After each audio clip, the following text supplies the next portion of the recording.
Bom, pessoal, então hoje nós vamos dar seguimento a essa nossa série de encontros, essas conversas que a gente tem tido aqui. E hoje finalmente chegamos no Brasil.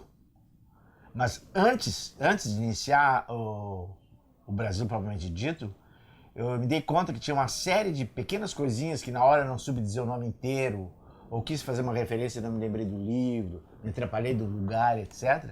Então eu juntei essas pequenas coisinhas que eu acho que algumas foram importantes para mim, e eu quero então transmitir, divulgar e transmitir para vocês quais são. Então, que eu chamei de caquinhos, os cacos que ficaram para trás.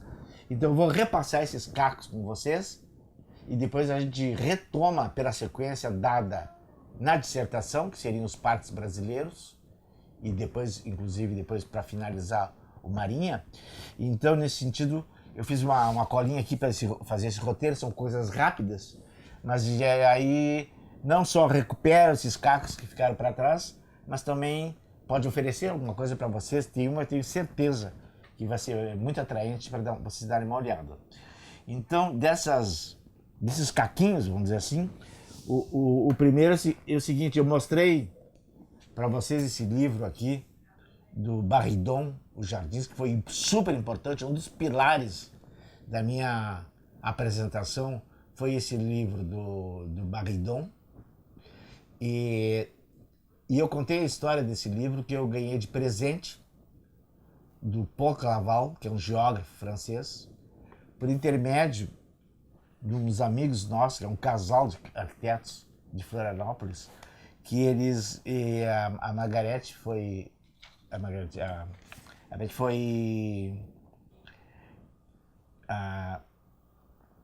Margarete foi orientanda dele no doutorado em Paris, do Claval, e o Claval me mandou de presente isso aqui. Em resumo, o Paul Claval me mandou de presente, eu até anotei aqui, enviado pelo Paul Claval, em 99, em mãos pela Margarete e Luiz Pimenta. E o que eu não falei quando eu contei essa historinha aqui, é que esse casal aqui, a Margarete e o Luiz, eles foram tradutores para o português de um livro, Geografia Cultural, do Paul Claval. E aqui, ó, Geografia Cultural, tradução do Luiz, tem um Fugazola Pimenta e a Margarete Aferche Pimenta. É um casal muito amigos, estivemos juntos em Paris, eles moraram lá e tudo. Então, através deles que nós conhecemos o Claval esteve aqui em Porto Alegre, e acompanhamos ele, esteve aqui em casa, fizemos um programa ótimo, assim. E o Claval é tão interessado na geografia cultural que nós levamos ele no pavilhão, no galpão crioulo ali do Parque Harmonia, com aquelas danças, aqueles negócios gauchescos, e ele já estava levantando uma teoria da influência do Flamengo, da dança Flamengo na dança gauchesca. A gente estava conversando que ele produziu uma investigação aí. Então, o Claval é um geógrafo super importante internacionalmente. Ele, aqui diz, é um dos geógrafos mais citados, inclusive, atualmente, junto com o Milton Santos, que é aqui do Brasil. E o Paul Claval eu já conhecia, porque eu tinha um livro dele, que é um livro super interessante, Espaço e Poder, que ele faz essa interpretação quase que óbvia de como os espaços propostos, impostos muitas vezes, eles funcionam como um dos instrumentos, em termos de linguagem espacial, assim, a manifestação, a expressão do poder de quem quer que seja. E ele faz uma divisão, faz uma evolução desse espaço com poder e ele faz uma geografia disso, aonde que aconteceu, como aconteceu, etc. E é muito interessante. E como eu tenho um exemplo aqui que se relaciona com espaço e poder, eu tenho esse livrinho que eu comprei, eu acho que foi em Barcelona, a ver,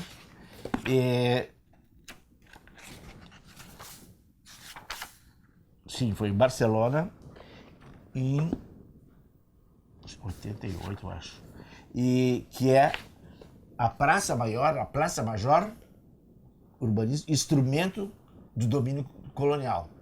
É o típico assim espaço que então o que os espanhóis faziam no caso da América Latina, eles chegavam no país, implantavam com aquele sistema quadriculado o desmembramento da área que seria a área central futura, e nesse desmembramento era uma grelha, o padrão de loteamento, entre aspas, que eles faziam, e sempre contemplavam, além da catedral, a sede do poder, que era o cabildo, etc, etc, eles faziam uma praça, geralmente quadrada, toda em arcadas, que era a Praça Major.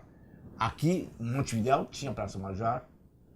Buenos Aires sobrou o cabildo, a Praça Rosada, a Casa Rosada lá do outro lado, mas ali, e aí o templo religioso, evidentemente, a igreja, o poder local e o representante do poder colonial. Então, esse livro aqui é super interessante, ele é chileno, o autor, e ele escreveu esse livro, acho que foi em Paris. Evidente, não é por acaso que estava em Paris, é porque ele é um autoexilado do tempo em função da queda do Allende. Não vou dizer o nome do outro. Eu queria ver se eu achava pelo menos uma figurinha de uma grid aqui. Eu sei que tem. Passou agora. E aqui, ó. Aqui tem um desenho original da grid, do loteamento.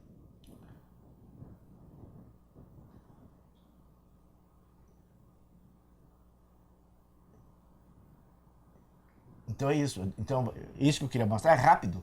É assim, um espaço urbano, como instrumento, como um dos elementos da linguagem colonialista, da expressão do poder colonialista, e que tem uma âncora no livro de Clavol, Espaço e Poder. No livro esse que eu vou reprisar, que é um excelente livro de referência, de consulta, mostrando o panorama cultural mundial e como é que isso se relaciona entre eles, as origens, etc. E o presente muito generoso. Quando ele me mandou isso, eu não avaliava a importância desse livro aqui. E ele mandou porque o Barridon, o autor, é muito amigo dele, do Clavol, o Barridon e o Clavol. Na sequência, quando eu estava apresentando acho que aquela influência da França, da Inglaterra, volta não sei onde e tal, e a herança medieval, e como é que foi se reproduzindo e como é que foi se transferindo de um país para outro, eu disse, esse fenômeno de transferência cultural de um país para o outro, de métodos de pesquisa, de métodos de projeto, ou morfologias de projeto, no caso, nossos espaços verdes, eu citei um cara que na hora eu não consegui dizer o nome inteiro. Eu não quis dizer Espagne sobre o nome dele, mas o nome dele é Michel Espagne. Está na minha bibliografia da minha dissertação. E ele está disponível, aqui eu até tenho uma cópia, justamente o Michel, ele trabalha na chamada transferências culturais. O que é transferência cultural? E ele é um germanista, o Michel Espanha, eu não conheço ele pessoalmente, e ele trabalha, pelo que eu vi, ele trabalha na França, em Montpellier, em Paris, e ele tem muito trabalho de pesquisa, não sei se ele reside até na Alemanha, porque ele é considerado um germanista que estuda a cultura alemã, e como é que funciona essas transferências culturais. E ele falou, eu tenho uma citação aqui, é a influência da arquitetura clássica no gótico, coisa assim. Então eles vão lá e encontra é verdadeira ficção científica. Então, revisando então, transferência cultural, palavra-chave é Michel Espanha, disponível e está na minha biblioteca, da minha bibliografia, e está aqui a cópia, se alguém quiser tirar um xerox para facilitar a vida, está disponível. Outra coisa que eu achei interessante mostrar para vocês é que eu não sei quando, uma hora, que é citado que o tratamento linear, o tratamento retilíneo ortogonal do espelho d'água, uma coisa assim, pode ter origem do mundo islâmico. E quando eu li isso, não dei muita importância nada, mas me veio uma imagem que fecha com isso aí, que eu quero mostrar para vocês. E aproveito para mostrar outra coisa que não tem nada a ver com o papo de hoje, mas como eu vou mostrar, eu não vou ser pão duro, eu vou mostrar só um pedacinho, eu vou mostrar o resto. E isso aqui é a Alhambra. A Alhambra era a sede do chamado Califato. O Califato é onde morava o califa, é o governador, supervisor, imperador, ditador, sei lá qual era o nome que eles tinham, mas ele era o responsável pela ocupação, não sei se só ele também, mas ele parcialmente ele era responsável pela ocupação islâmica da Península Ibérica, mais precisamente na Espanha, mais precisamente no sul da Espanha, que é chamada Andaluzia.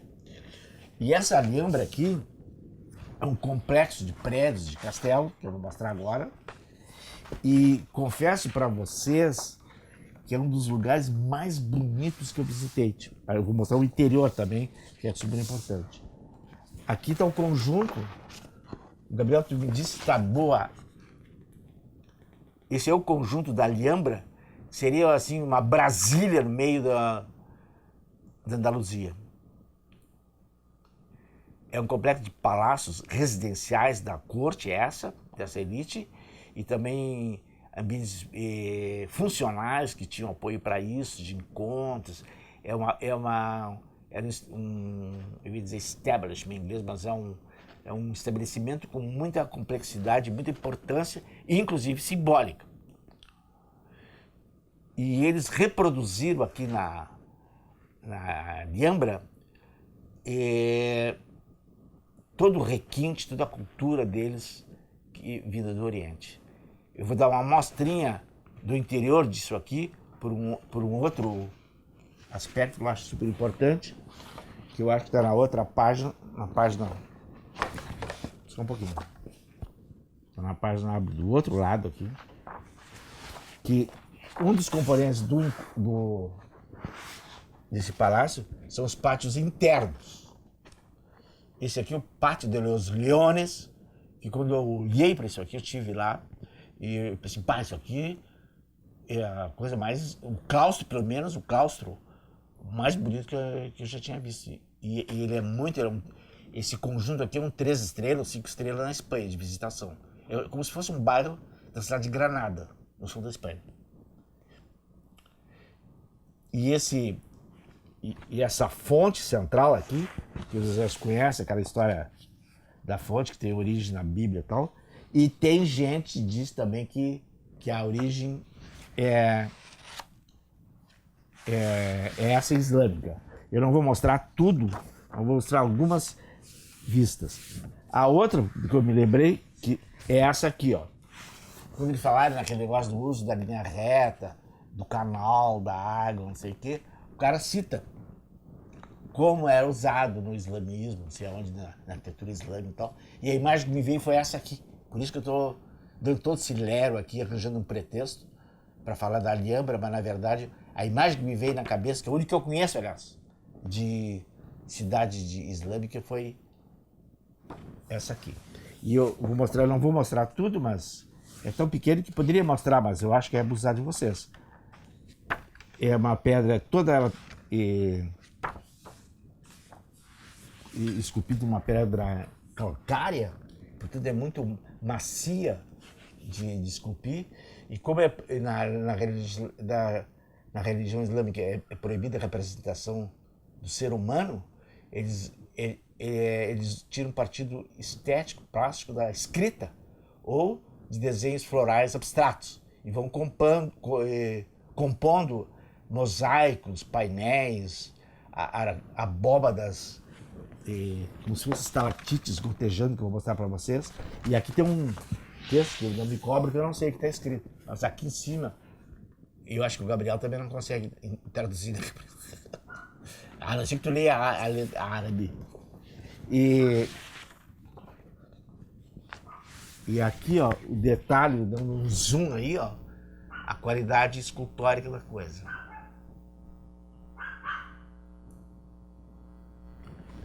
E eu quero mostrar mais uma de conjunto aqui. Esses detalhes aqui são muito reproduzidos, principalmente esse aqui, é muito reproduzido assim em revistas, livros, citações o que é mosaico, o que é azulejo, essa coisa toda, a influência oriental. Tá ok? Posso tocando?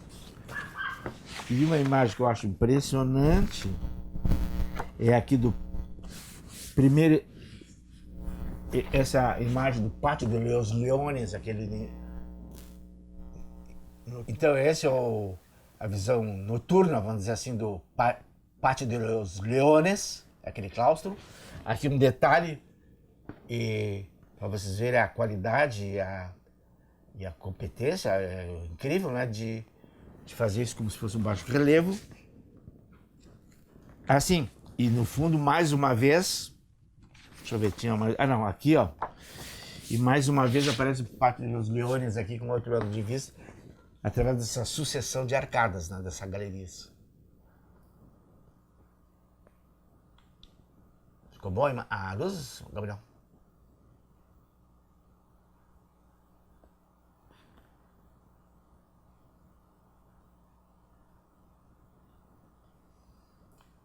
Ok?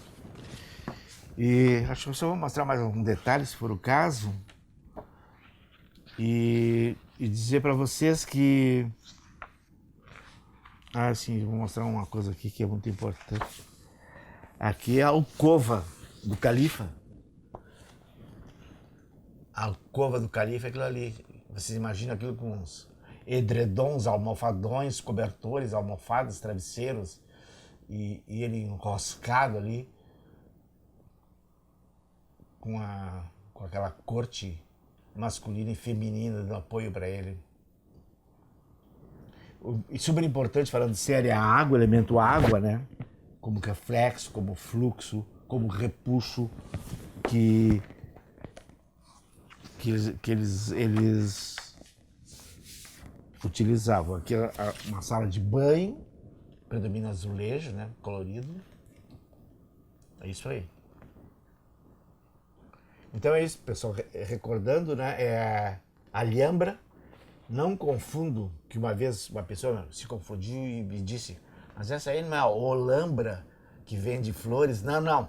Olambra é uma cidade paulista que se emancipou do município, acho que de Campinas, não sei, que tem uma exposição nacional de flores, floricultura, que é outra. Essa aqui é a Alhambra, em Granada.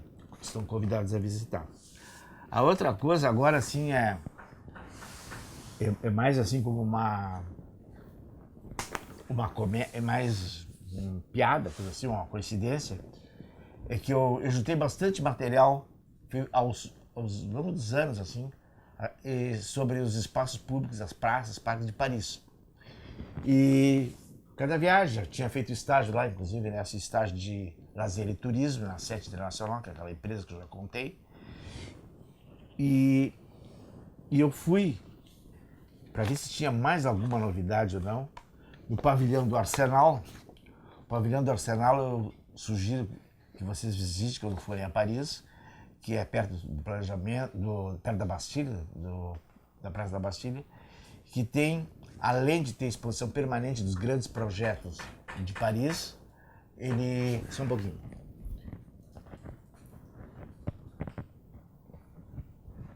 E o pavilhão do Arsenal tem também um centro de pesquisa.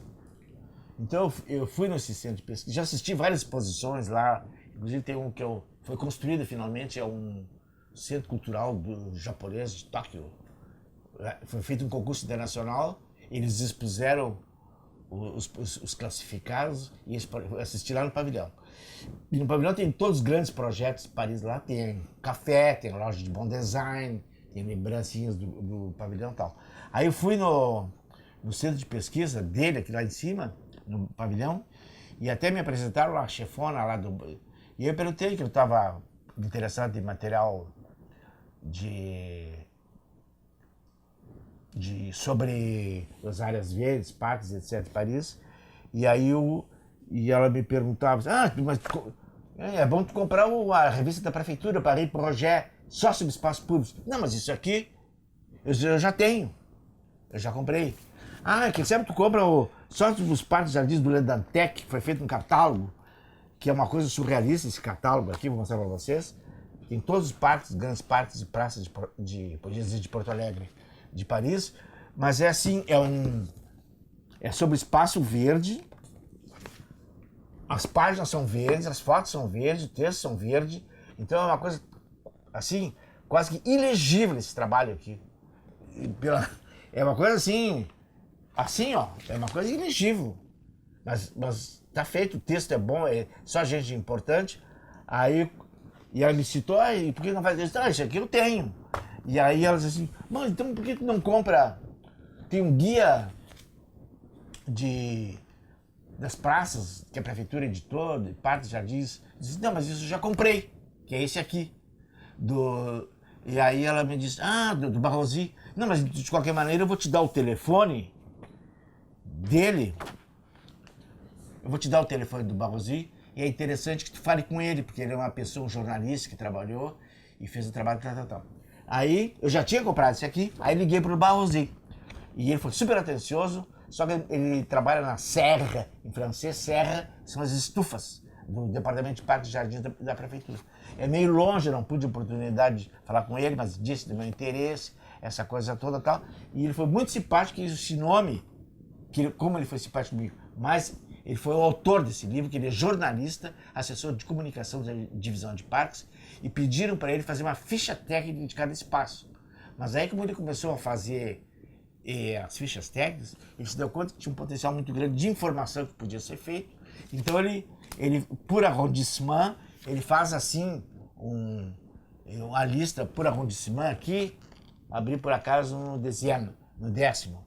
E aí tem toda a ficha técnica e tal, e um mapinha do arrondissement indicando onde é que estão essas praças, etc.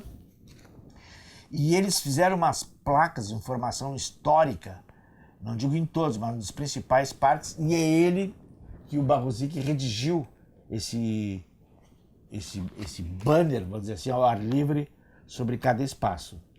E então esse nome do Barrosi ficou muito marcado para mim pelo livro, pela atenciosidade dele, e por isso. E eu estou outro dia até me preparando para conversar com vocês, com esse livro aqui que você já conhece bastante, que é o pessoal aqui do Coapá, é um grupo esse de estudo de paisagismo da FAO, mais especialmente até a Francine, que esteve aqui em Porto Alegre num encontro promovido pelo LEURB, que eu participei até com uma palestra. A Francine veio e me autografou esse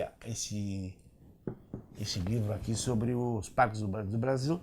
E eu estava folheando outro dia para ver a ficha, os agradecimentos, quem é que participou, quem é que conhece, como é a equipe técnica que participou. E pro meu espanto, a última palavra aqui embaixo, ó, está sublinhado com uma flechinha para mim, é o Barrosi. Quer dizer, o sobrenome Barrosi, que ele é um assessor de comunicação em Paris, e essa pessoa aqui, que é uma senhora ou uma moça, Yolanda Barrosi, desde 1999 em diante, trabalhou aqui na FAO, nesse trabalho aqui das coisas. É pura coincidência, é meio folclórico até, né? E isso eu não comentei ainda com a Francine, próximo, e oportunidade que eu tiver, eu vou contar. Quer dizer, eu aproveitei esse ganchinho do nome do Barrosi para mostrar, não todo o material, mas tem muito mais coisa ainda, mostrar o que é organization, né? Então esse do Barrosi, tem minha cola aqui. A outra coisa também super importante, que eu fiz, já mostrei para você, esse aqui é o livro do Rebuilding, a reconstrução do Central Park de Nova York. E a principal autora, que eu já falei, vou repetir rapidamente, é a Elizabeth Barlow Rogers, que esteve aqui em Porto Alegre, com o convite da SMAN, e me deixou uma dedicatória simpática e generosa aqui para mim. E eu já tinha ido no Central Park e tinha comprado isso aqui no ano de 92. E ela esteve aqui em 95, 3 anos depois.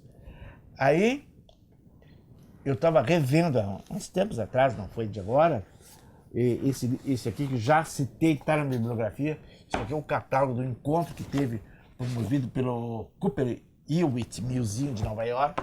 Fez uma exposição sobre espaços abertos, Urban Open Spaces, espaços abertos urbanos. E lá pelas tantas tem um artigo aqui, de quem? Da Elizabeth. Deixei marcado aqui. E aí eu fiquei sabendo que ela é botânica. E ela é botânica e trabalhou na equipe, ela foi principal autora do livro do Rebuilding. A Elizabeth, que gosta, segundo o outro livro que eu tenho do King, que ela gosta de ser chamada de Betsy. E a outra coisa curiosa, e ela foi uma grande liderança na captação de recursos, e ela deve ter sido uma pessoa, ainda, muito relacionada com o meio financeiro e tal, porque quando eu estava pesquisando Ibirapuera, para fazer o trabalho aqui da minha dissertação, eu vi numa foto, até no editado, não sei se foi num vídeo, quando criaram o Ibirapuera Conservation, um grupo, uma parceria público-privada para apoiar o parque, para mostrar que em outros lugares do mundo já faziam isso, aparece uma foto da Elizabeth, bem jovenzinha, do lado do Rockefeller, assinando um termo de cooperação do Rockefeller para o Central Park. Ela que é Central. E então eu achei também super curioso isso aqui, estou repassando para vocês. A outra coisa, que acho que é a última, quando eu usei e citei esse livro aqui do Jellicoe, que ele é presente aqui, tem ele com a esposa dele, fizeram aquele livrão, A Paisagem do Homem, aquele livro que foi citado, e eu várias coisas já usei, principalmente, uma vez um capítulo só sobre a água. Ele faz uma pesquisa super interessante, a importância da água no espaço público, nas praças, historicamente, e dá exemplos. Aqui a Vila d'Este, que eu já falei aqui, ele faz uma varredura super boa, temática, setorial, assim, do paisagismo. E aqui no início, ele faz uma dedicatória. A dedicatória ele faz para duas mulheres. A Brenda Colvin, que eu já mostrei para vocês, Land and Landscape, Paisagem e a Terra. E aí eu ia falar do outro nome aqui, não falei e não mostrei nada, e esse que eu quero mostrar. O outro nome aqui é Sylvia Crow, que é um nome super importante de paisagismo inglês, as duas. E a Sylvia Crow, então eu localizei aqui um trabalho dela, da Sylvia, que teve um congresso sobre paisagismo rodoviário em Kiel. Onde é que está escrito isso? E a Sylvia Crow, nesse congresso, ela tem uma contribuição, ela é tão óbvia que eu não achei agora. Então eu queria mostrar para vocês, inclusive, com o nomezinho dela. E só para dizer que, tá aqui, Signposts from Kiel, Roads in Landscape, as estradas na paisagem, e pontos de referência e tal, e citações de trabalhos apresentados num simpósio que teve em Kiel, na cidade de Kiel. Quem é que faz? A Sylvia Crow. Super importante esse artigo aqui, ela foi uma das coordenadoras do encontro, e onde teve várias contribuições importantes do paisagismo rodoviário, que é esse ganchinho que eu quero dizer para vocês, que é super importante na Inglaterra, tem um apoio governamental. Para vocês terem uma ideia, isso aqui é o manual do Ministério do Transporte sobre paisagismo de estradas. Tem outro do Ministério também, só The Appearance of Bridges, a aparência das brisas, quer dizer, as pontes como um elemento visual na paisagem, e eles fazem uma anatomia e exemplificam bons exemplos, maus exemplos, os aspectos simbólicos disso, e etc, etc. E tem um clássico que eu não tenho, e também me esqueci do autor, que é The View from the Road, a paisagem, a vista da estrada. É um clássico que eu manuseei muitas vezes na biblioteca da universidade, e E eu acho que é super importante o que eu estou dizendo, porque fica um baita de um potencial de trabalho. Eu cheguei a fazer aqui em Porto Alegre, depois da minha volta, por uma empresa de consultoria, uma consultoria sobre foi feita a duplicação da travessia do Guaíba, o paisagismo dessa duplicação, e evidentemente que isso aí não foi construído. Então eu acho que os caquinhos que eu queria passar para vocês é isso. Não sei se eu demorei demais ou não, mas em todo caso é isso aí. Então agora a gente retoma para iniciar de verdade. Agora chegamos no Brasil, vamos falar do Brasil. Pessoal, é que apesar de ter encerrado os caquinhos, eu me lembrei que tinha um caquinho dos caquinhos. É o seguinte, o Paul Clavel que eu falei, ele é uma pessoa muito solicitada internacionalmente, participa de congresso, aqui numa orelha até, eu li o dia que ele já tinha estado aquele ano, etc. E o Clavel tem um hábito, que é assim, como ele viaja muito, no fim do ano ele faz um relatório do que ele fez. E aí, esse relatório que ele imprime e muitas cópias, ele distribui para os amigos esse relatório do ano. Vamos ver se eu acho aquele daquele. E esse relatório, ele manda, deixa eu ver se eu, em francês, evidente, está aqui, ó, o cavalo, o papel dele. E é super interessante que nesses relatórios ele se chama pela terceira pessoa. Então diz, o Paul, gostou muito, foi muito bem recebido, o Paul ficou muito gratificado pela reação, etc, etc. E aí em cada um que ele manda, ele, assim que é um relatório padronizado para todo mundo, e em cada um ele inclui um cartãozinho, que isso que eu quero mostrar para vocês. Ele é dobrado aqui, eu vou desdobrar. Vou mostrar direitinho.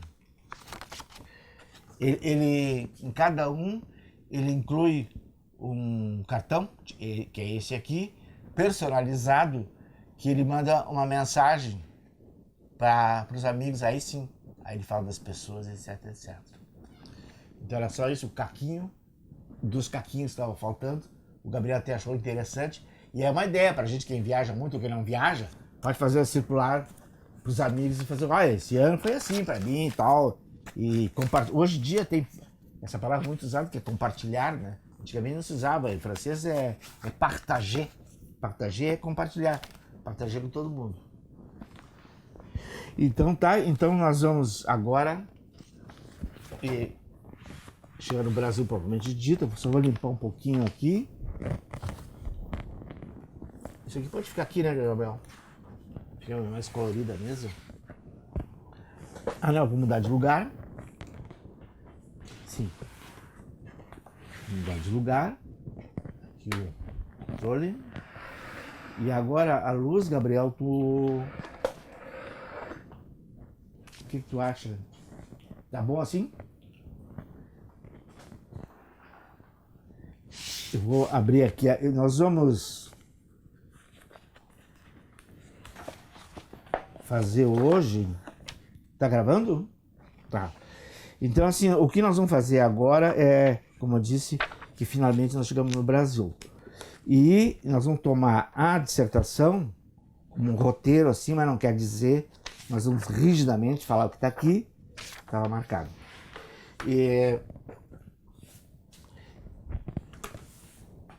seguir o roteiro, praticamente o roteiro já construído, já elaborado, então nós vamos pegar uma carona para a comodidade minha e para a legibilidade de vocês também.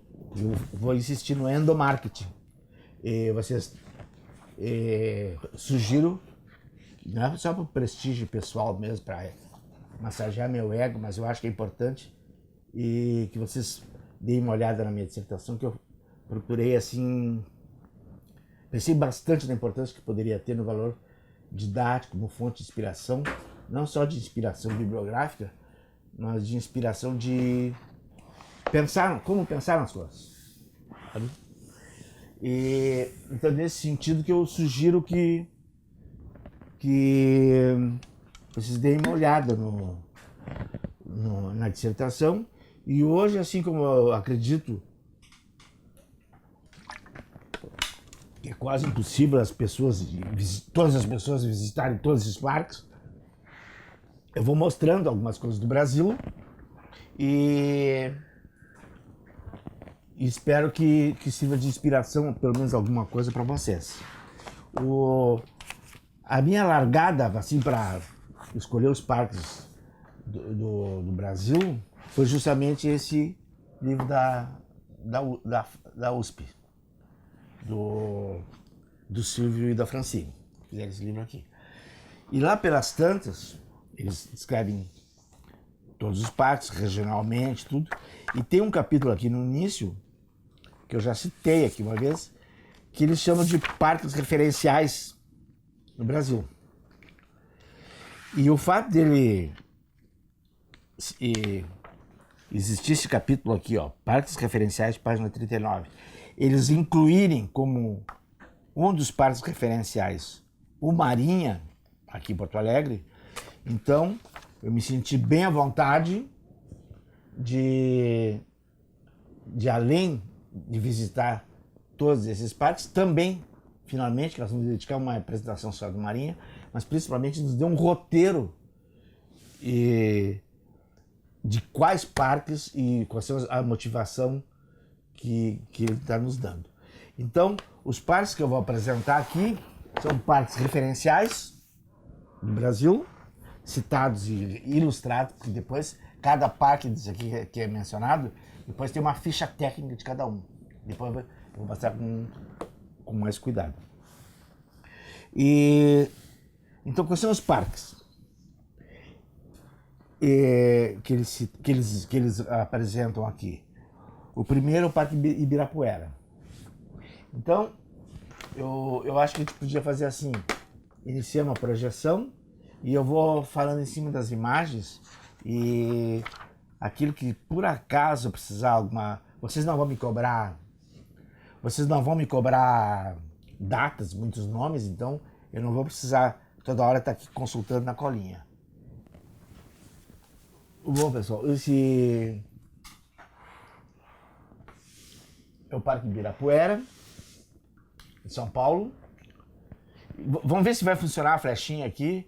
Gabriel, é aqui? Vamos ver. Não, não sei se isso acontece. Eu acho que não funciona, então vai ser com mouse, né? Ah, isso tá ótimo. Esse é o Parque Ibirapuera e ele foi inaugurado por ocasião do quatricentenário da cidade de São Paulo, quatricentenário, e teve o projeto, ele é resultado de um longo processo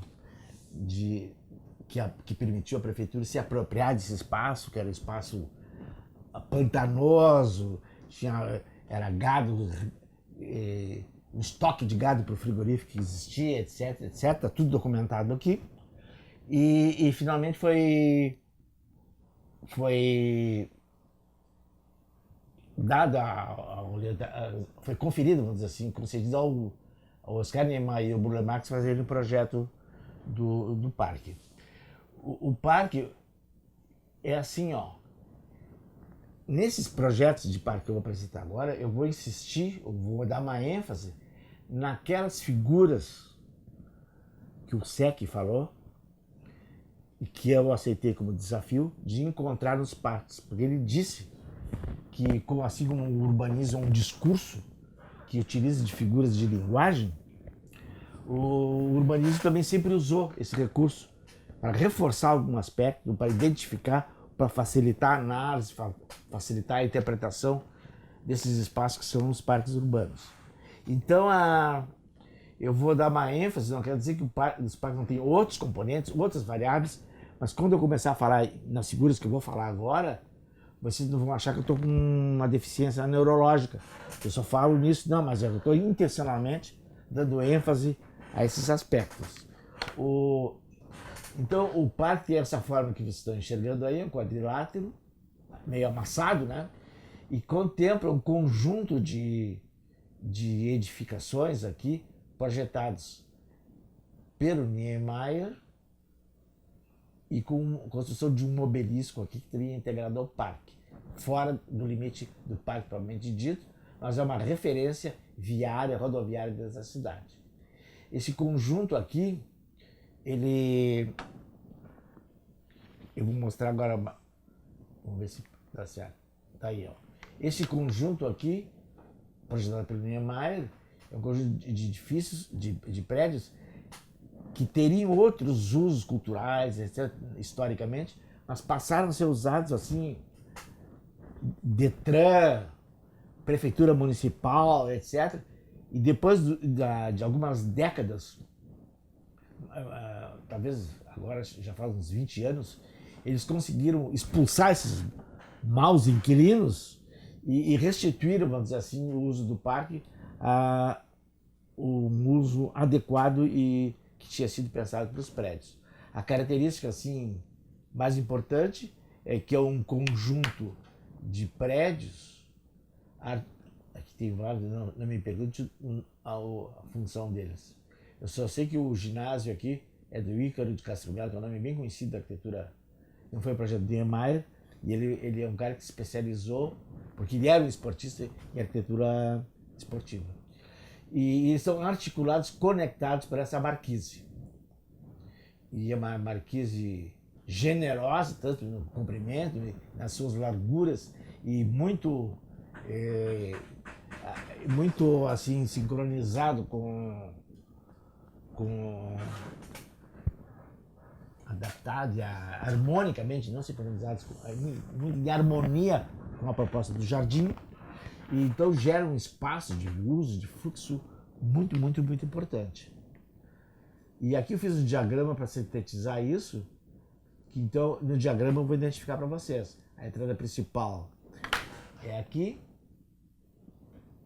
é a figura do obelisco, tem uma portaria, e em seguida se delineia o espaço da marquise. É aqui o ginásio que eu falei, então aqui tem um conjunto que eles estão todos próximos, então aqui a primeira figura, que usando as palavras do SEC, que aqui existe uma concentração das edificações desse lado do parque. E o resto do parque, ele contempla o que nós estamos chamando de arquitetura, de paisagismo informal, ou irregular também é chamado. No meu texto eu sempre chamei todo o tempo de racional, regular, etc., e o informal. Na verdade, não sei se é correto, porque, na verdade, não é informal, é de uma forma diferente. Essa forma é irregular, em comparação, que a gente chama de regular, é o que é a linha reta. Quer dizer, aqui, como lá no barroco, no paisagismo inglês, dizia aqui não entra régua, não entra esquadro, não entra cordão. Aqui também, a racionalidade está contida e presente, essa regularidade numa arquitetura do Niemeyer, tipicamente, exemplarmente do modernismo brasileiro, e o resto é tudo um paisagismo informal ou irregular. Então tem dois lagos, aqui tem a origem do parque teve aqui, onde é o viveiro que tinha de plantas, etc. E o resto são caminhos sinuosos, massas sinuosas, com equipamento muito, muito diversificado. Quer alguma coisa, né? Aqui então tem essa vista da marquise, um conjunto de prédios, o anfiteatro, o ginásio, os prédios, estacionamento. Ali está o obelisco, nós vamos ver ao contrário, de dentro para fora do parque. O obelisco, é o controle de entrada ali. E a parte dos lagos, a ponte, a massa de vegetação, tudo que o paisagismo aqui, ó, informal, irregular, esse dá direito, eles usaram aqui justamente para harmonizar, vamos dizer assim, com a arquitetura da marquise.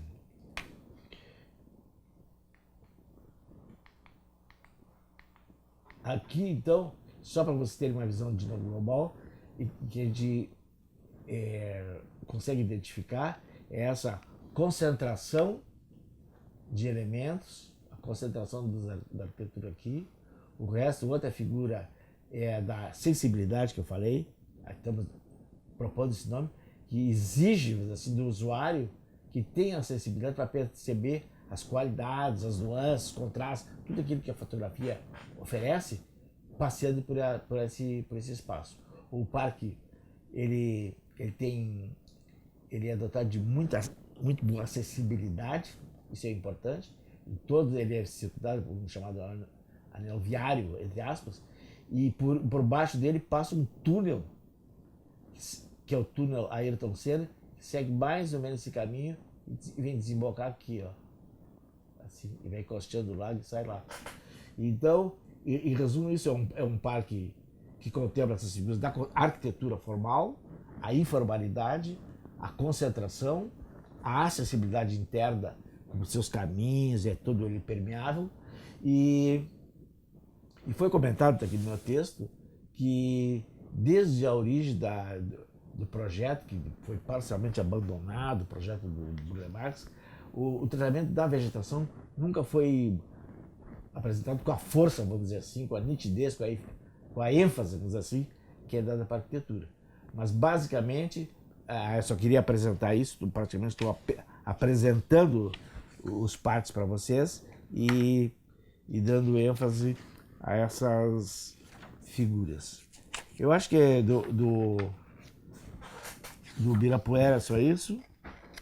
E também outra muito importante, que ele começou, ele levou de 1920 a 1954, foi o período que ele, desde que foi decretado que ia ser um parque, a sua inauguração. Começou em 20 e foi inaugurado em 54. E a gestão, essa público-privada, foi em 2010, agora, que é uma coisa super recente. Bom, o próximo parque é o Parque do Flamengo. O Parque do Flamengo, ele teve a origem, evidentemente,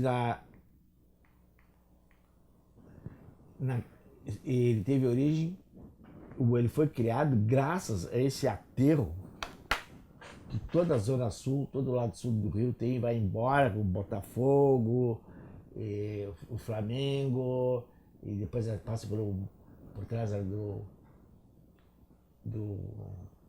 Pão de Açúcar, ali vai lá para o Leme, Copacabana, Ipanema, Leblon e tal. Então, isso foi os aterros que teve a participação dos vários arquitetos paisagistas franceses, o aterro. E aqui foi construída e proposta uma via expressa, que depois vai aparecer no desenho mais nitidamente, é uma via que passa por fora da cidade e que liga a zona sul e vai pelo meio do parque aqui, dá a volta e conecta com a cidade de novo. Aqui é a Marina da Glória. Então, na verdade, o desafio, aqui embaixo dá para ver, o desafio era assim, amenizar o aspecto rodoviarista, viário. Eu estava procurando o traçado, mas ele está aqui embaixo. Dessa via, essa é uma via expressa, não tem acesso, e que contorna, que vai permitir o contorno no centro, lá pela Praça Mauá e etc. O que foi feito? O projeto do parque, o projeto como um todo, foi confiado ao... Eu sempre esqueço o nome dele, mas vou dizer daqui a pouco.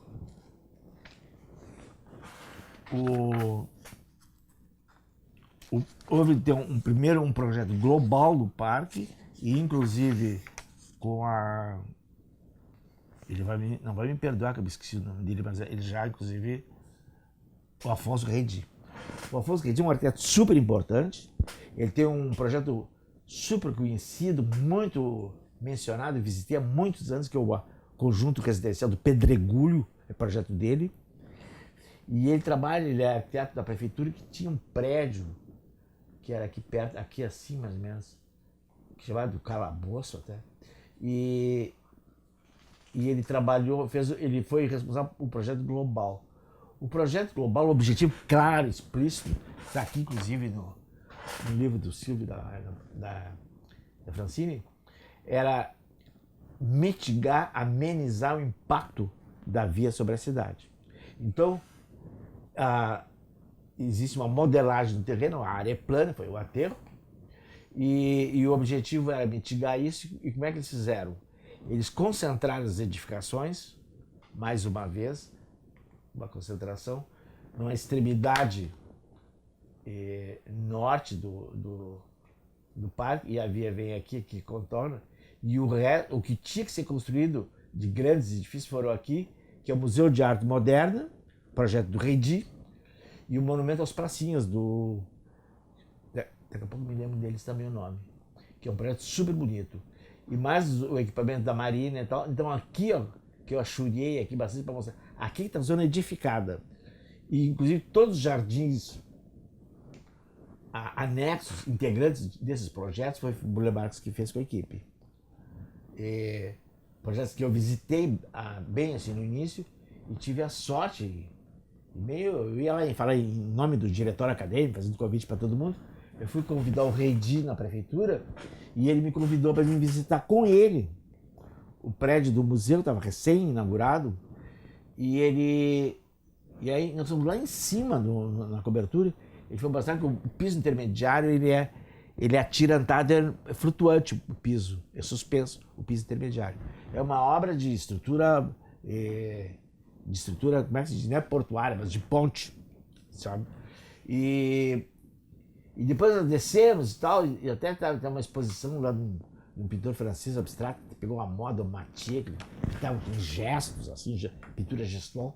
E passou uma senhora ali que ele me apresentou, disse o nome, eu entendi que era uma pessoa importante. Depois aqui na minha dissertação eu falo dela, que é a Lota Macedo Soares, foi a cara que capitaneou a elaboração de todo o parque, sabe? Inclusive do museu, atraído, ela era, vamos dizer, ela é uma Elizabeth Barlow Rogers do Rio de Janeiro, sabe? E então ela foi de uma importância. Eu na hora não fiz muita salamaleque para ela, assim, mas ele me apresentou, apertou a mão, mas era uma pessoa de super importância, catalisadora a Lota dele. Inclusive, essa fundação que foi feita agora para essa organização público-privada, que foi feita no Flamengo também, leva o nome dela, Instituto Lota, uma coisa assim. Guilherme Lota Macedo Soares. É um sobrenome de peso. Bom, aqui então os critérios foram esses também, similares, assim, em termos de conceitos de figuras. Aqui tem uma concentração de prédios e o restante no parque. Foi feita uma modelagem do terreno para permitir passarelas para passar sobre a via, túneis, boeirões grandes, como se fossem túneis, e nesse modelado contemplando todo o programa do parque. Muito esporte, lazer infantil, e diversos equipamentos, etc. Todos competem ao parque, e principalmente uma praia artificial, que tem, agora o número agora não me lembro, a praia, mas ele... Quase 1.000 metros. Eu não vou dizer agora a metragem, mas na proporção vocês veem. E é interessante que deve ter acontecido alguma coisa, no sentido assim que eu imagino, que isso aí virou uma praia popular, porque é próximo do centro, e acho que a classe média, assim, que já nem vai mais a Copacabana, tá? Ipanema, o famoso Ipanema Leblon e a Barra, não quer nem saber disso aí, porque nunca aparece a imagem dessa praia. E ela é super utilizada.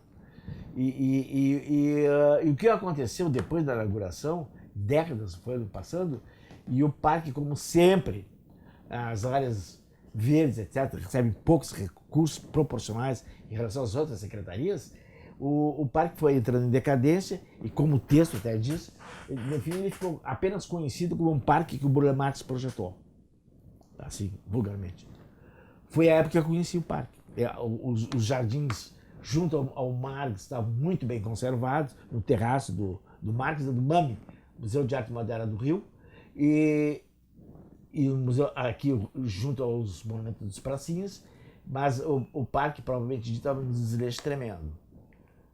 E aqui aparece, ó, o Museu de Arte Moderna, e aqui o Monumento às Pracinhas, e aqui a Marina. E a via aparece aqui, ó. cortando o parque ao meio. Ele se bifurca, tem canchas no meio e tal, mas o principal é, a definição em termos de figuras, é concentração de edificação aqui, o resto é tratamento informal, Burle Marx, e que utiliza todos os recursos compatíveis com isso. Modelagem do terreno, vegetação, preferências ao pedestre, ao uso da caminhada, etc, etc. E é um parque que foi adotado pela cidade, é símbolo da cidade, o Parque do Flamengo. E tem uma passarela que ontem até eu estava tentando localizar, acho que ela está um pouquinho mais para cá, que é o projeto do Reidi, que é a passarela mais bonita que eu vi, que ela é curva, numa visão vertical assim, e de largura variável, é de uma elegância tremenda. Projeto do Reidi, que é a passarela que vale a pena conhecer. Então, basicamente, assim, ela está na área central, a Avenida Rio Branco está chegando aqui da direita para a esquerda, e é o outro parque que eu queria falar. Então, o outro parque, que nós vamos avançar, eu estou dando um ligeirão. Assim. Se os autores do parque sabem que eu estou dando esse ligeirão, me matam. O outro parque que eu vou falar é o Parque Sara Kubitschek, ou Parque da Cidade, como é o nome, Parque da Cidade Sara Kubitschek, que era a esposa do Juscelino Kubitschek. E esse parque, ele foi previsto no plano piloto, como uma mancha, simplesmente. E aí recebeu sucessivos projetos, ocupações sem projeto, até que finalmente, não me lembro o ano, mas aqui tem, o Burle Marx fez o projeto do parque. E nesse projeto, basicamente, ele, aqui no diagrama fica mais claro. Esse diagrama que eu fiz, esquematicamente não tem compromisso com a fidelidade, né? Mas basicamente ele fez assim, ele rodeou o parque, o entorno dele tem uma pista viária. E dessa pista para dentro não passa carro, a atitude drástica. E cada um desses acessos formais, com controles, sinalizados, etc., tem um estacionamento em cada um. E me parece, agora não sei aonde, que tem os estacionamentos sem acesso, assim, direto para a via. Talvez seja até aqui, onde tem o Parque de Exposições de Brasília. Então, o que caracteriza o parque básico, os elementos de ordenamento são assim: uma pista interna de 10 quilômetros e tem uma marcação, uma variável dessa pista faz 10 quilômetros e outra faz 4 quilômetros. Então tem alternativa de uma caminhada com essa quilometragem para caminhada, corrida, ciclovia, etc., que não tem carro. Todo com esse traçado aí. E dispersos em todo o parque dá para falar que existem dezenas de equipamentos, alguns de grande porte, tipo o parque, evidentemente que está fora de escala, mas não sei se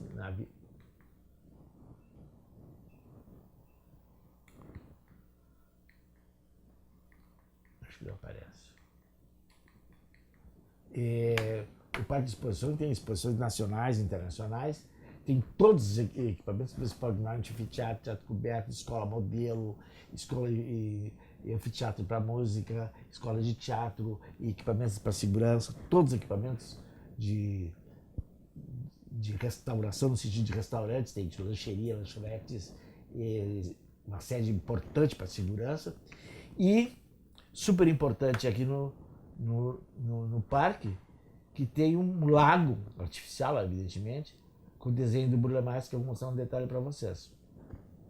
Então, o que eu comento no texto aqui é que o parque, a pretensão dele como cidade utópica, que eu não falei das outras cidades utópicas que o parque pode representar, é um tipo de cidade modernista também,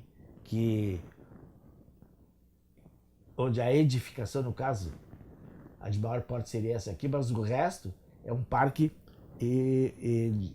informal, um jardim informal, e principalmente ela representa uma antítese da cidade onde ela está inserida, que é uma cidade que é feita para automóvel. E o parque ele criou uma barreira, um limite, que é proibido entrar carro aí. Então, assim, foi uma atitude drástica, que não foi o caso de Central Park, por exemplo, que permitia, tem uma do circuito lá, o Drive, que eles chamam, que permitiu a entrada de carro, depois abusaram, reprimiram, mas de qualquer maneira aqui sim, o carro foi contido na sua divisa, que tem uma via expresso, e foi contido nos seus limites para finalmente, vou dizer assim, ter um espaço do homem, das pessoas, do lazer, do desfrute da natureza, e inclusive o paisagismo, além de ser informal, ele tem uma ênfase muito grande na flora do Cerrado, inspiração na flora do Cerrado, que é o bioma típico da região do Brasil Central. Também projeto do Bruno Marcos. Então, basicamente é isso. Essa cidade utópica, que seria uma cidade sem automóvel, e que as pessoas teriam liberdade para entrar em contato com a natureza, muita ênfase dada para o contato com a natureza. E ele é um parque de um sucesso muito grande, e ele tem uma característica que é assim, ele foi tão radical nisso, que não existe linha reta nem na pista essa da pista interna, essa. Não tem nem uma linha reta. E a outra coisa que eu perguntei, como é que uma pessoa quer pedir para um office boy que está nesse prédio levar uma cópia de um xerox até lá aquele prédio?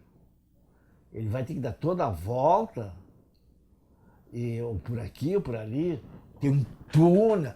Não, isso lá é assim, ó. Tem uns fuquinhos pintados de verde, chamado até de tatuzinho, uma coisa assim, que eles entram por cima do gramado. Então, para suprir a falta de uma conexão, que o Central Park dá uma aula sobre isso, de comunicabilidade entre os diversos layers, né?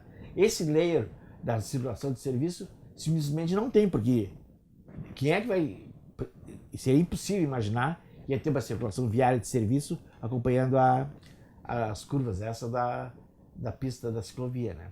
Então isso não sei a quantas anda isso hoje, mas é evidentemente que eles optaram para não enfrentar o problema, para não resolver esse problema. Como fazer a circulação de serviço? Você imagina a manutenção, poda, todos os bares, restaurantes chegando bebida, saindo lá, toda a circulação de serviço, né?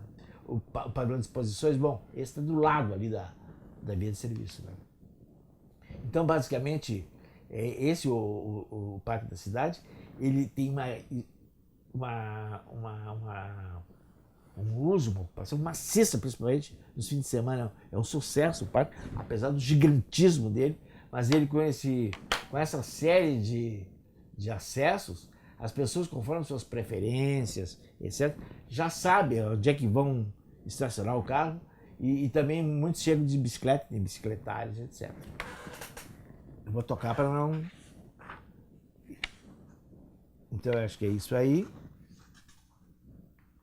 Bom, o outro parque, que é uma história super interessante, é o Parque das Mangabeiras em Belo Horizonte.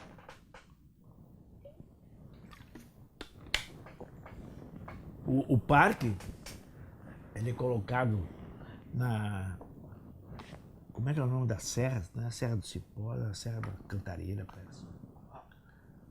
Serra do Curral. Esse perfil montanhoso aí da região é chamada Serra do Curral. O que aconteceu é o seguinte, que aqui, ó, existia uma exploração de minério, de ferro, como ocorre toda a volta de Belo Horizonte, Minas, né? Tem muitas jazidas de diversos tipos de minerais, e eles estavam começando a destruir essa topografia aqui, ó, e estavam avançando aqui para lá, que ia modificar o perfil, a paisagem, a silhueta, vamos dizer assim, que deu o nome da cidade, é Belo Horizonte, um horizonte bonito, com pôr do sol, etc. Aí uma campanha para evitar a destruição do que restava, E coincidiu, evidentemente, que a empresa privada, que tem o nome dela aqui, que ela sustou então a exploração, saiu, suspendeu a exploração do minério, já tinha esgotado, do ponto de vista dela, a área que ela já tinha passado por cima, né? Explorado, e transformou, fez uma empresa imobiliária e transformou isso aqui num bairro residencial. Por outro lado, sem nada até a ver com o minério, isso aqui é uma jazida de pedra, eu não sei se deve ser granito ou basalto, acho que não é.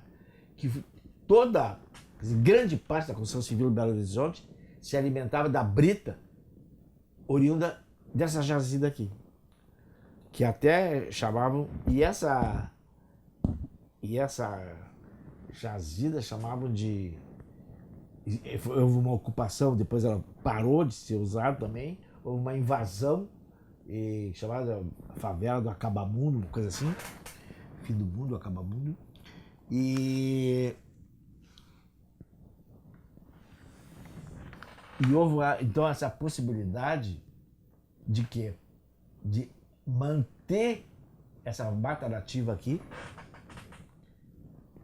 tirar partido da vista, da paisagem sobre a cidade, que está nesse sentido de cá, e isolar, vamos dizer assim, a ocupação imobiliária de não avançar o parque. Então eles mataram vários coelhos ao mesmo tempo.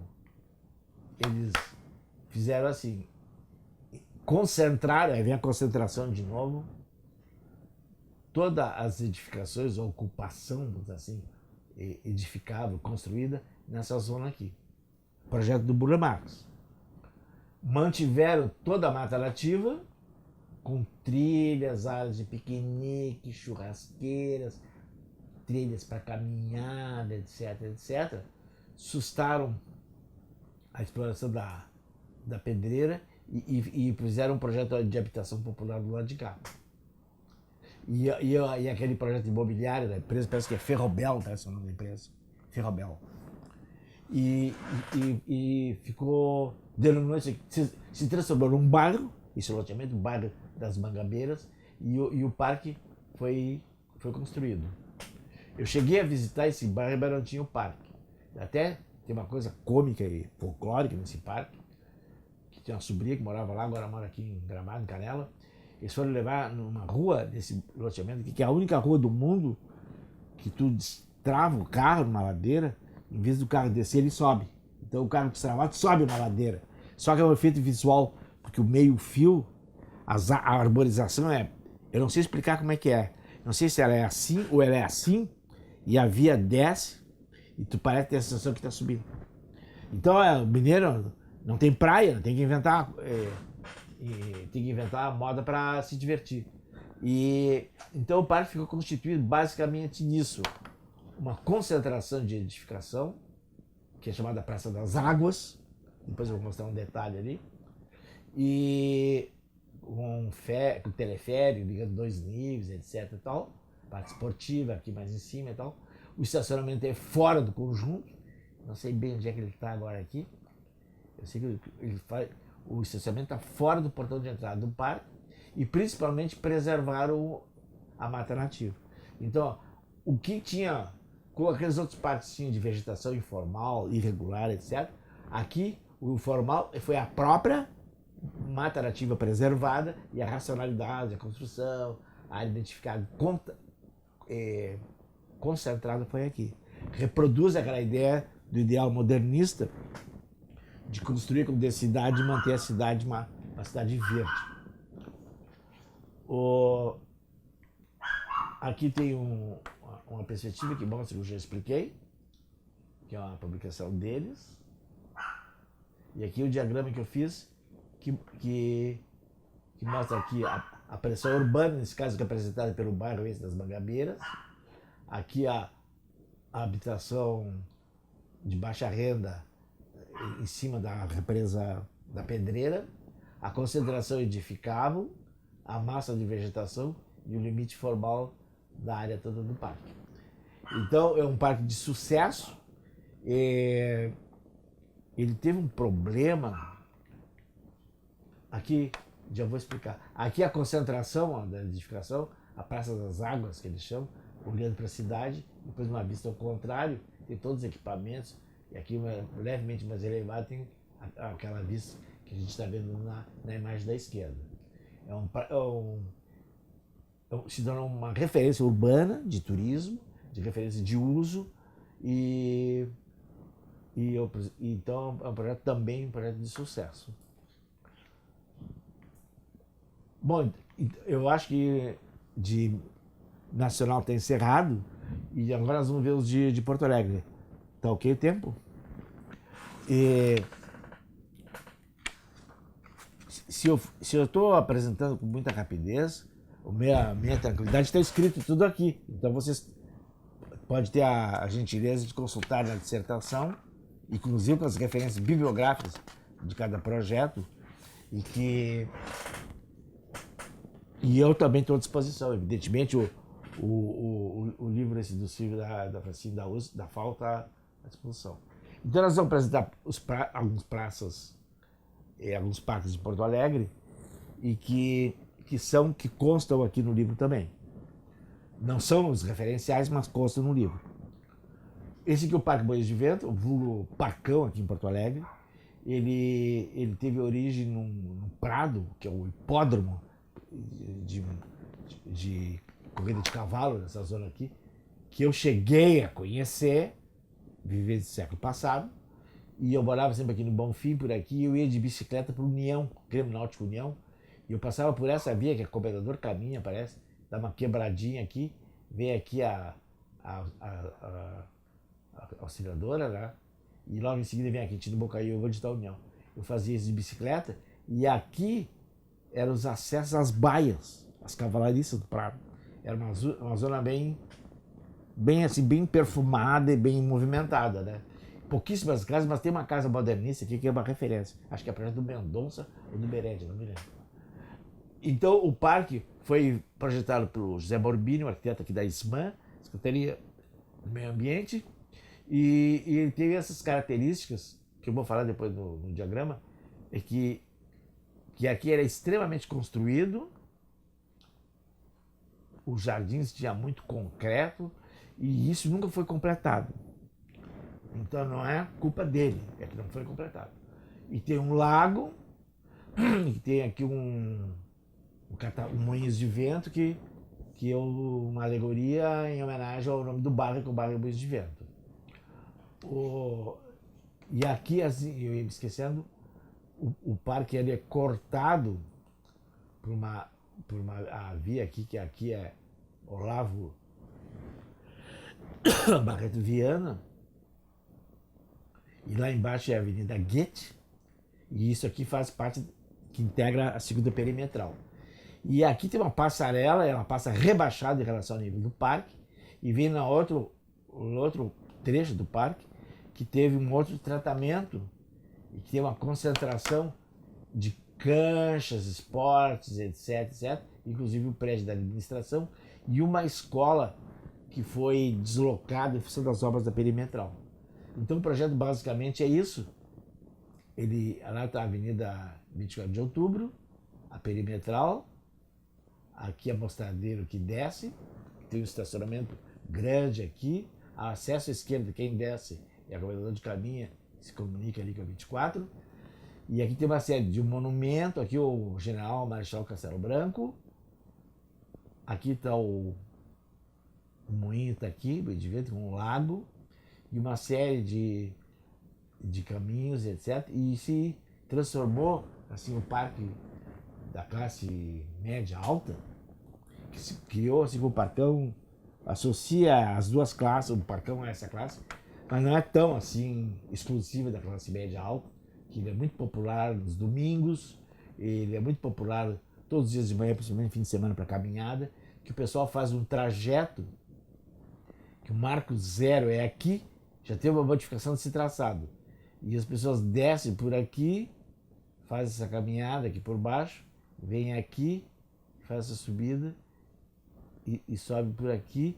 E houve uma adaptação dos níveis, que ele vai lá vai sentir que... E aqui, ó, não foi construído aquilo, foi feito playground. Então o playground está adjacente a esse caminho principal. Eu não vou fazer tecer comentários, porque eu não sou crítico de parque, mas o parque funciona, esse é o projeto. E essa parte aqui foi feita pela arquiteta da SMAN, a Ana Maria Germani, que inclusive é minha amiga, e ela que fez esse projeto do anexo. Então o parque ele é muito utilizado, é um sucesso de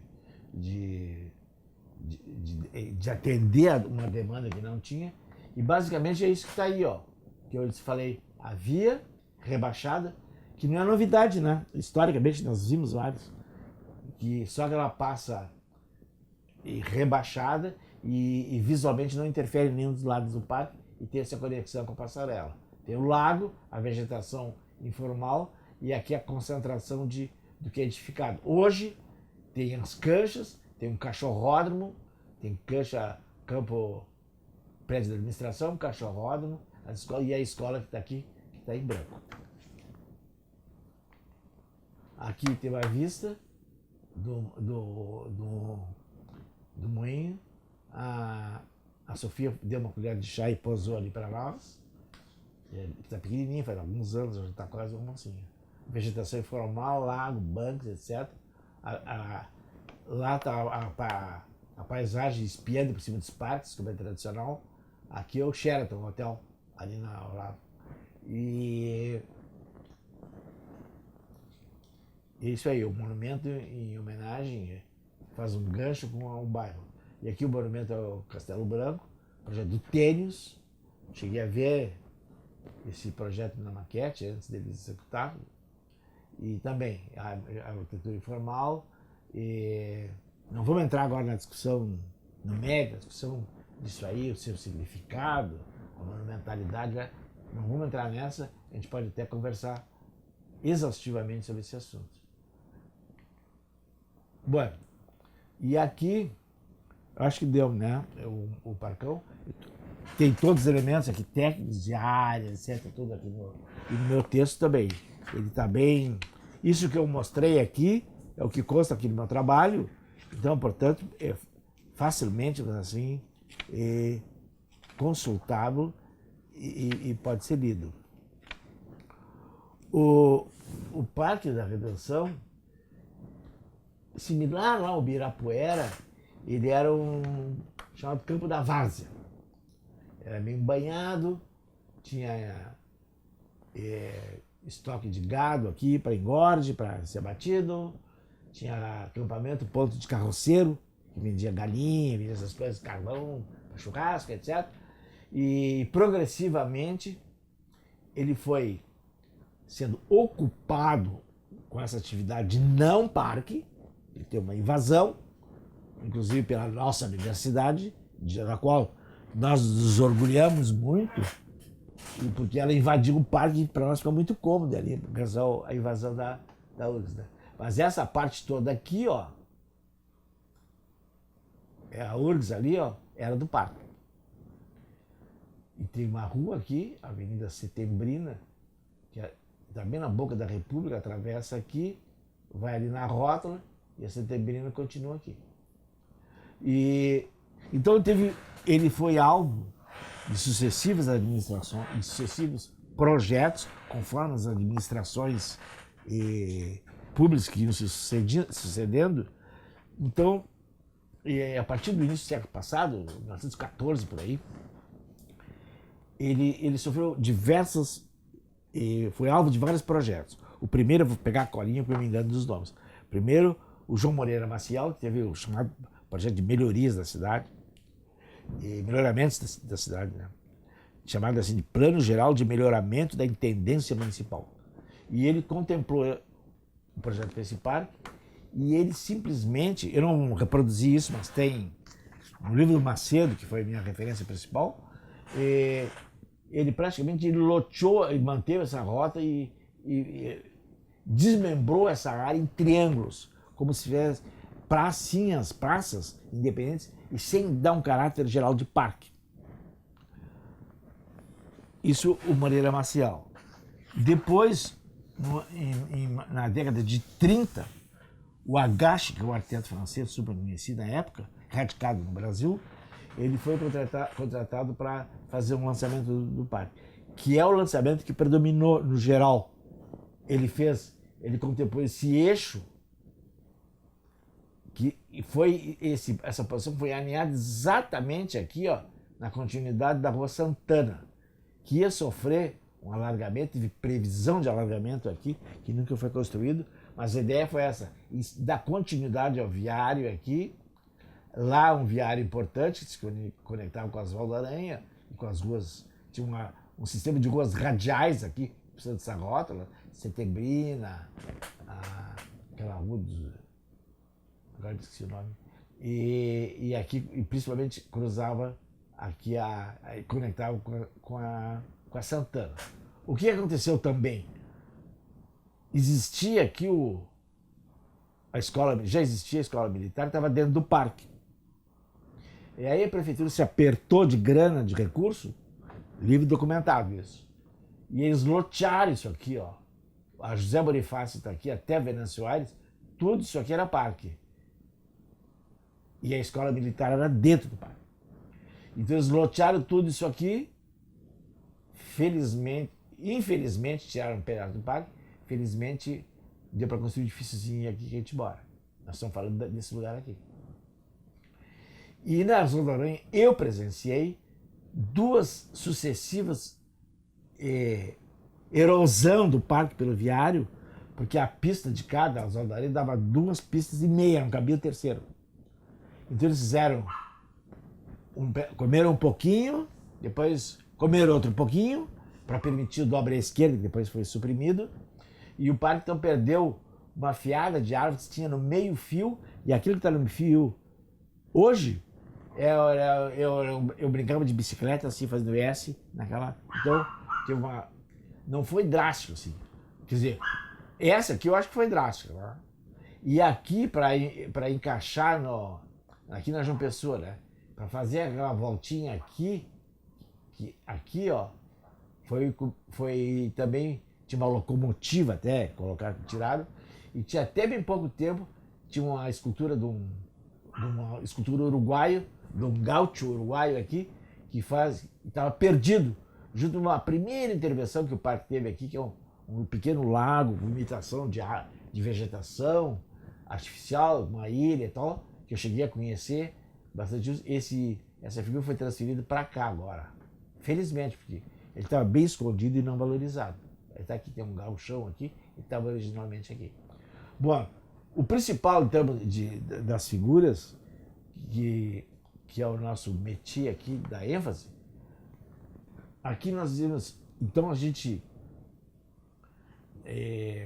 leva em conta que todos que estão aqui participando conosco hoje, aqui já participaram, não sei se todos os encontros que nós tivemos, mas principalmente o assunto aqui da vertente francesa, racionalista, dos eixos, etc., que implica regularidade e continuidade, esse que é a figura... Opa, dei um pulo grande aí. Apertei onde não devia.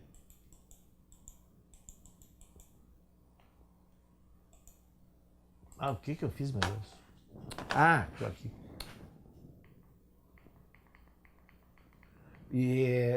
Então, o que foi feito se pressupõe, vamos dizer,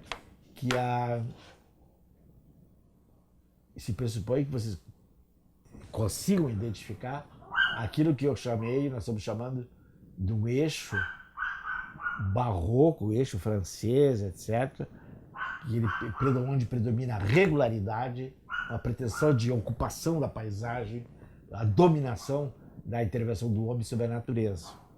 E, do outro lado, aqui tem uma intervenção típica do paisagismo inglês, isso aqui é uma cópia da Serpentina, no lago que tem no Hyde Park, e com a vegetação totalmente informal. Então, essas duas realidades aqui coexistem e elas estão protegidas e isoladas por essa massa de vegetação. Por que eu estou dando ênfase aqui? Porque elas coexistem, mas não de forma articuladas. Assim. é uma coexistência pacífica, mas assim, tu vai com as tuas informalidades para lá, do paisagismo inglês, e eu fico com o meu paisagismo francês aqui, que é dominador, que eu imponho isso aqui, não só esse eixo longitudinal, como um eixo transversal, que liga hoje o Auditório Araújo Viana com o lago, onde tem uma ilha. E então, essa coexistência aí, para facilitar a vida, chamam de eclético. Mas se tu vai espremer do eclético, não sai gotejamento de restos de eclético. Sai essas identidades aqui. A características, a identidade do jardim informal e do jardim restaurant francês. Não, nada, vamos dizer assim, não estamos aqui julgando o que está certo, o que está errado, mas acontece o que tem lá hoje. É que essas duas realidades, a racionalidade e o jardim da sensibilidade, da informalidade, eles têm uma coexistência, mas não tem uma articulação. E o Parque da Redenção, ele, no início, lá, esse quarteirão da URGS, está tudo documentado aqui, foi ocupado por uma feira nacional com grande sucesso. E no início do século passado, houve um outro arquiteto, o Gladoche, que interferiu e criou todos aqueles ambientes, recanto alpino, recanto japonês, recanto... Eu estou indicando o lugar certo. O recanto europeu, a fonte de ferro, etc. E tem o Roseral. O Roseral está aqui, que é um ambiente também. Todos esses ambientes foram indicados, detalhados pelo Gladoche, que foi outro arquiteto francês que esteve aqui. A intervenção mais importante que aproveitou esse lançamento aqui do Agache foi a exposição Farroupilha, que tem uma sucessão de pavilhões dispostos em toda essa área e reforçou, vamos dizer assim, o eixo e a exposição foi décadas depois, foram desmanchando, evidentemente, que era tudo edificações de vida precária, né? Mas aqui, sobraram 2 pavilhões que tinham sido o pavilhão do Pará, do estado de Pará. Cada estado tinha representado. E ali que trabalhava a divisão de parques e jardim da prefeitura, futuro embrião da SMAN, que eu trabalhei. Eu trabalhei dentro do pavilhão do Pará, que eram 2 prédios. Eu cheguei a fazer a decoração do pavilhão do lado maior, onde era a sala dos arquitetos, os bretezinhos para cada um, com a vista enquadrada para a paisagem, etc. E os 2 foram consumidos por um incêndio na década de 70.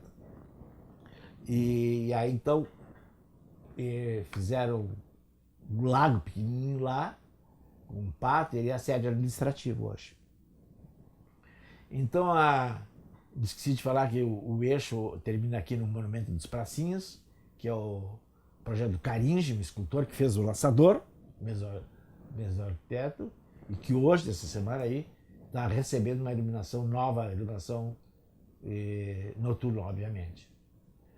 E tem zonas de grande uso, isso eu acho super importante. O estádio Ramiro Soto tem equipamentos aqui da área social da prefeitura, que tem ginástica para criança, para adulto, uma creche, agora não tem mais, mas tem área de recreação infantil, o Ramiro Soto. E aqui nessa extremidade, aqui da José Bonifácio Consoldaria, tem o Mercado do Bonfim aqui, que funcionou, teve diversos usos, hoje predomina o uso de lazer e tudo, mas basicamente era mercado que vendia hortifruti, granjeiros, friabreria, etc. Açougue, peixaria, tinha tudo aqui. Chegamos a minha família dos meus pais, que morava sempre aqui perto, em função do hospital que o pai trabalhava, e funcionava aqui. E a acessibilidade dele é muito boa, praticamente ele tem esse anel circundando a mão aqui, com avenidas importantes. Tem poucos estacionamentos. Aqui tem o estacionamento que é ocupado privativo do pronto-socorro, para os médicos e funcionários. Tem um posto de segurança aqui. E é um parque grande, é um parque muito democrático. Ele tem uma visitação muito intensa, principalmente nos sábados e domingos, e muita gente caminhando, conforme a época do ano, da estação, de manhã bem cedo e quando tinha horário de verão, também no horário de verão. Basicamente, porque eu não vou entrar em detalhes, porque eu conheço toda a história, desde minha primeira bicicletinha, eu me conhecia o parque, inclusive o pessoal da administração mexia comigo, que quando eles queriam saber uma coisa que eles nem sabiam de que era, eu era consultado. Tem uma coisa que desapareceu, que era muito boa, era uma biblioteca infantil aqui, ficaram só as fundações, que eu cheguei a usar bastante, eu li muito do Monteiro Lobato infantil e o Monteiro Lobato adulto, que tinha aqui na coleção. E tinha um zoo aqui, um zoológico super importante. Avenida Paulo Gama, o nome que eu não me lembrava.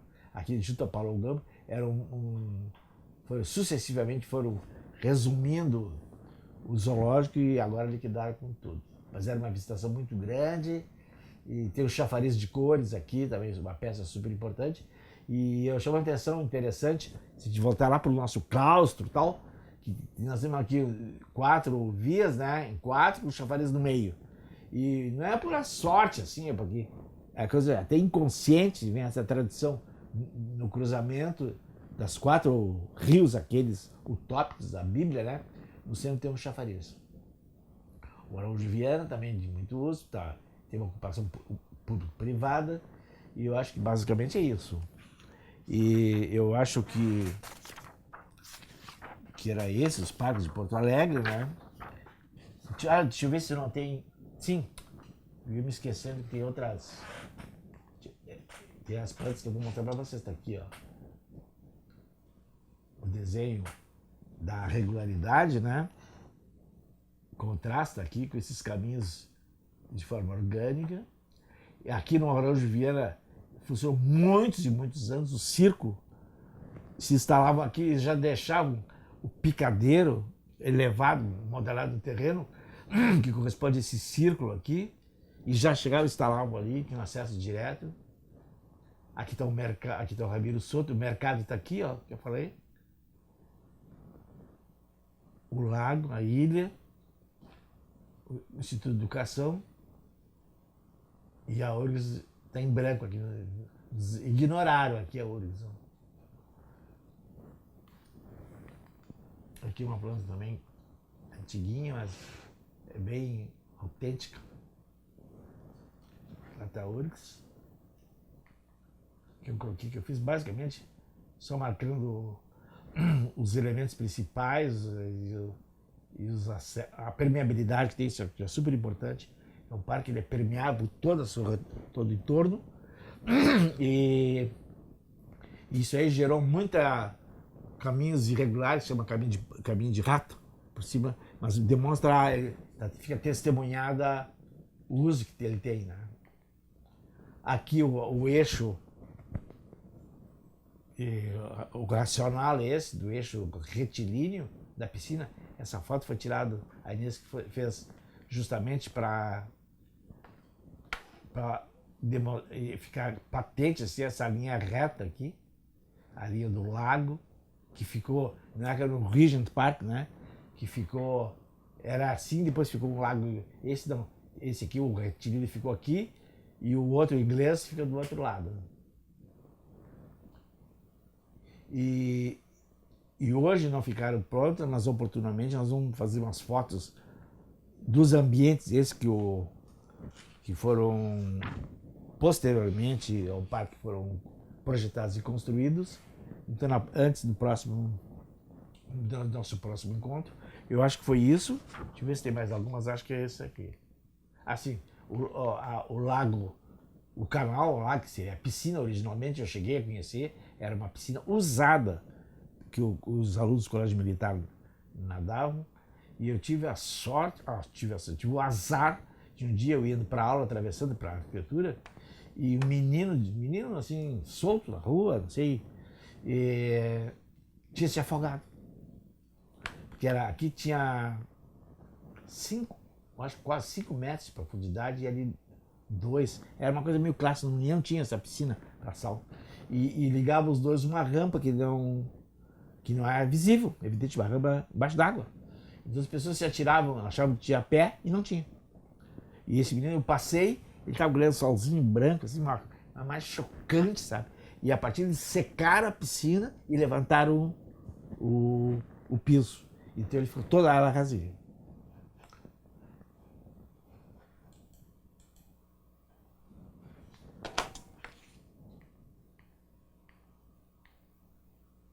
Isso aqui é uma marinha. Aqui não é bem visível nas outras fotos, eu vou mostrar que isso aqui é uma ilha que avança. É muito parecido com o Regent Park, que tem um lago com uma ilha no meio. E aqui a linha curva, em oposição à linha retilínea do eixo. E é típico do parque inglês, como vocês viram no nosso último encontro, a linguagem, tudo. Evidentemente que a vegetação aqui já morreu aqui, foi cortada, principalmente salgueiros, tem corticeira, essa aqui, uma eritrina, que chama de marrequinha também se chama. Tinha muito mais salso, fechando aqui, foram caindo e tal, e não foram repostas aqui a urbanização. Então, pessoal, eu acho que era isso.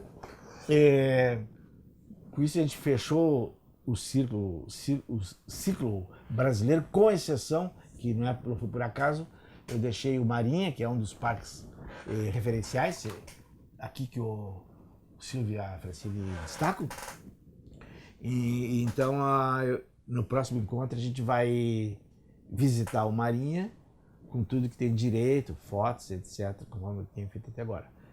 Eu vou reprisar que tudo que eu mostrei hoje, conversamos, está à disposição, disponível, pessoalmente ou na bibliografia, e humildemente, vamos dizer assim, não estou querendo que vocês façam assim, um assado, querendo dar aula, mas eu achei que essas referências, alguma utilidade possam ter para vocês.